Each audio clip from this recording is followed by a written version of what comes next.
ஒரு கர்த்தருடைய பிள்ளை ஜெபிக்க ஆரம்பிக்கும் போது பிரச்சனையோடு, போராட்டத்தோடு, பாதிப்போடு ஜெபிக்க ஆரம்பிக்கும் போது எப்படி ஜெபிப்பாங்க?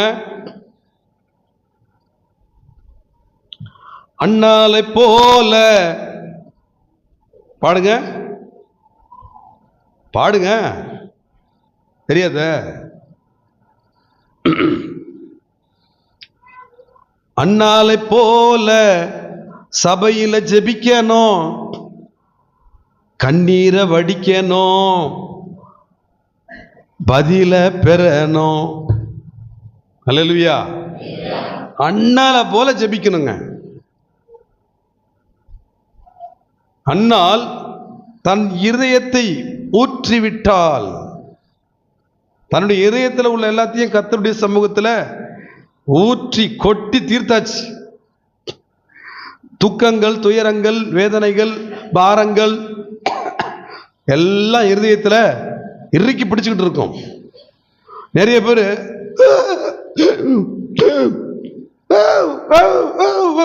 அப்படின்னு புலம்பிக்கிட்டு அது விடுறதே கிடையாது. என்னை விட்டு போயிடாத, என்னை விட்டு எடுபடாத,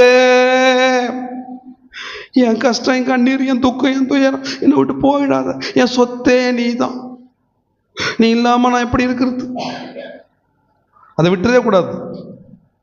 அதையெல்லாம் நம்ம உட்கார்ந்து சும்மா எழுதாம தேவ சமூகத்தில், கர்த்தருடைய சமூகத்தில் அமர்ந்து அவரிடத்துல சொல்லி அழுது பாருங்க, எல்லாம் உங்கள்ட்ட ஓடி போயிடும். அல்லேலூயா. அழுது தப்பு இல்லை, அது ஆண்டவர்ட்ட அழுங்க.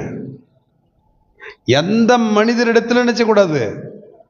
பிரதர் பிரதர் தெரியுமா உங்களுக்கு, எங்க சித்தப்பா 2000 பணத்தை வாங்கிட்டு ஏமாத்திட்டாரு அப்படிங்கன்னா, அவரு நாளைக்கு நீங்க யார்கிட்ட சொல்றீங்கன்னா அவரு 4 நாள் கழிச்சு ஒரு 2000 வாங்கி ஏமாத்துவார் உங்கள. இவர் நல்லா ஏமாத்தலாமா அவங்கள? பரவாயில்லையே, எப்படிங்க ஏமாந்தீங்க?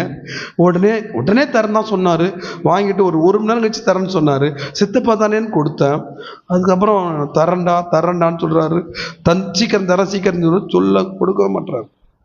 4 நாள் கழிச்சு, ஃப்ரெண்டே ஒரு 2000 பணம் இருக்குமா, நாளைக்கு காலைல தரேன். உங்களுக்கு இல்லை, அதான் இருந்தாங்க. அப்புறம் இவரு அதான் சொல்லுவார், என்னது தர்றேங்க. மனுஷங்க கிட்ட சொல்லாதீங்க, கத்தாதி கர்த்தரிடம் சொல்லுங்க, அவர் உங்க பிரச்சனையெல்லாம் பார்த்து கொள்ளுவார். தாவீது தன்னுடைய நீதி நியாயத்தை எல்லாம் கர்த்தரிடத்துல சொல்லி, கர்த்தரிடத்துல